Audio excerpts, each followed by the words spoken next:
Let me tell you all an underdog story. Two students from the University of Washington had a dream.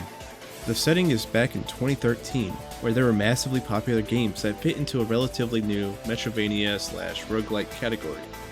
These games were centered around a different experience each run, sometimes building upon itself with each playthrough, such as Spelunky, Binding of Isaac, and Don't Starve. The two students formed a studio named Hopoo Studios, and quickly found themselves seeking support for their game on Kickstarter, as was popular at the time. Despite all the other games vying for people's interests on the crowdfunding platform, they managed to raise 30,000 USD with over 1,500 backers. Many of you might know the rest of the story. The game was a hit. It currently sits at a 93% rating on Steam out of 18,000 reviews.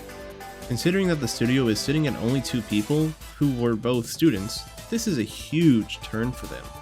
Not only have they proven that they can make a great game, they were able to prove that they can stand against these more popular games and thrive. Regardless of size or reputation, they were able to innovate and show off their creativity. And even in light of these victories, when it came to make an inevitable sequel to the game, rather than taking the safe path of creating a sequel that shares the same style, they took another risk. They moved the game from 2D to 3D. A gigantic leap, even for early 2010 standards. Many games back in the 90s and early 2000s succeeded and paved a path for the future, like Super Mario 64. Of course, not all succeeded. But if I had to classify Risk of Rain's jump, I would say it was a complete Mario. They managed to add a whole other layer of depth, both to the gameplay and the art style, more so aside from the obvious. Movement became slower, but at the same time a bigger factor in the game. If you want more gushing on movement, go watch my Titanfall video. The game was received extremely well, and had an even better rating, sitting at 96% on Steam, with 6 times the amount of reviews. Needless to say, the game was an outstanding success. Risk of Rain 2 needed the right mix of everything in order to feel like a sequel, and they blew it out of the water. Hopoo Studios put an insane amount of effort and time into the game to make it properly succeed its predecessor, making it more complex and accessible to the masses. Everybody loves an underdog story. Yo, listen up. We will not live in a two-dimensional world. We won't go in one direction or seek where we can say. We will walk through walls. We will take a look around us. We will not be confined. We believe in the path of least limits. We won't be told how to view the world. We will experience true freedom. We will not compromise. We will live the game through our hands. We will be in control of something. With the addition of a third dimension, the game becomes extremely open. More options for movement, creative design, and overall different approach to gameplay become extremely apparent with the new axis of movement. As I said before, there is a huge emphasis on movement in this game. There has always been verticality to the game since its 2D days, but now it flows better and opens up each map. The maps can actually be designed around this. This allows for more organic world exploration and cementing the immersion. It was such a seamless transition, it almost made me think that the first game was hindered by being 2D. Not only have the maps been changed, now each character has a unique kit for traversing and tackling each encounter. There are many different types. There are slow characters who focus on dealing steady damage, fast-moving characters who do burst damage, and all-around characters who are a nice in-between. For example, Loader has been reworked since the first game to be able to hop around with their grapple hook and punch enemies. Pointing out the obvious, this kit is perfect for showcasing just how much the game benefits from the transition from 2D to 3D. Mercenary is another great example due to his slashes that emphasize on running around and unleashing dashes and cutting up the enemies. Speaking of enemies, they have made a significant change too. Bosses were the most affected by the change. Not entirely, but still enough to feel fresh.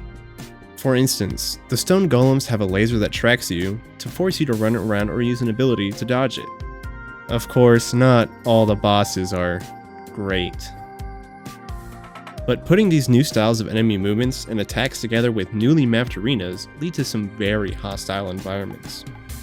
Areas with little to no cover and areas with so much cover it's almost more of an advantage to the enemies you are fighting in it. Or cramped areas where an elder Lumerian can take your virginity. Even with all this chaos, the game has a way to not feel completely overwhelmed due to the items. The items mesh so well with the gameplay that you really don't need any static pause screens or menus to get a gist of what they do. There are specific items that exemplify the change, again with the mercenary and his dashes. There's an item that shortens the cooldown, really allowing the player to mess around with it within the sandbox. There are also numerous items other than that enhance the movement in the game, but I'll discuss this later. Another change that often gets sidelined in these games that go from 2D to 3D is the art style change. Sprites and pixel art are hard to do right in a 3D environment, so the art direction for this game had to make a shift as well. And while the game isn't phenomenal looking or realistic, it still looks great. Hopoo Studios went with the creative choice to make a very simplistic and charming art style. If you ask me, games with a unique art style remain timeless, whereas games that go for realism easily date themselves. And that's the beauty of both of these games. They are already both timeless classics. But what makes these differ?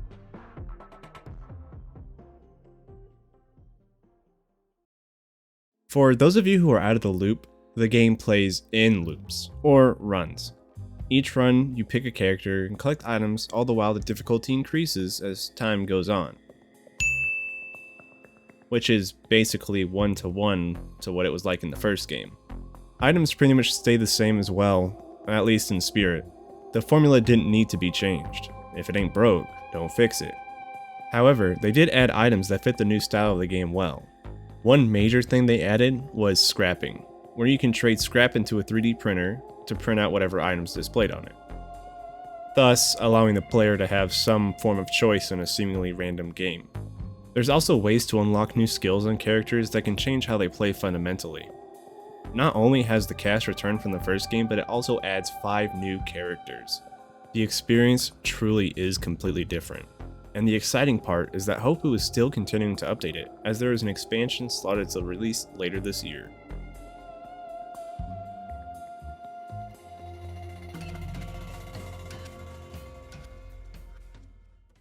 Updated mechanics and new complexities of a game will always lead to more people to check it out. Mirroring this, it seems like the larger games receive more coverage than their smaller counterparts. But even with this added complexity in this larger game, the gameplay has slowed down quite significantly, which allows for more casual players to come and play and get the hang of it. It's good for new players when there are simple mechanics and easily learnable strategies coupled with characters who are very simple and easy to learn. And if they get hooked on the game, there are more advanced characters that require more time and effort to get good with. These methods of allowing for improvement really creates this addictive playback loop, where it's like, oh, if I just built this better, I could have won, or maybe I should do something different with the skills, so on and so forth. What really helped this game get its name out is how much coverage it got. There are dozens of streams even to this day still going on, and if you type Risk of Rain 2 into YouTube, infinite results. I mean, I'm making a video about it now, and the game has been out for over 2 years.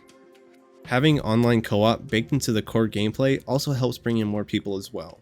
Being able to play with up to 4 people at once is a great advertisement for the game itself. You can hop on with 3 other friends and spend entire nights doing runs that last anywhere from 30 minutes to an hour. How fun would it be to learn this cool looking game with my friends? Mikey. This time it was me. Last time I locked in, so. That's the way it was in my experience at least, and what led me to buy the game originally.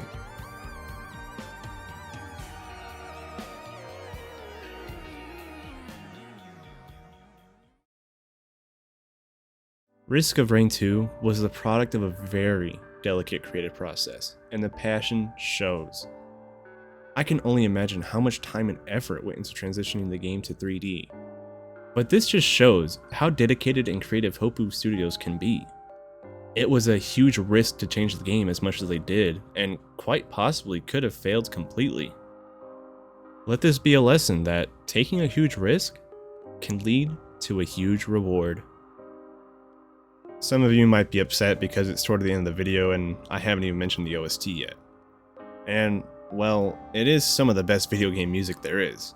I wanted to keep the talks to a minimum because, well, my next video deals with a great soundtrack and I'm going to talk a lot about it, and I don't want to sound too repetitive. So tune in next month for that video. This is the part where I thank all the people on screen for helping me, but I just want to take a moment and say something to all of you watching. Recently, my channel has seen an increase of views and subs. It really means a lot to me and the people around me to see all of you support me and the videos I make out of passion. So really, thank you all. It helps drive me to keep making content for everyone to enjoy. So yeah, you guys are great. See you all next month.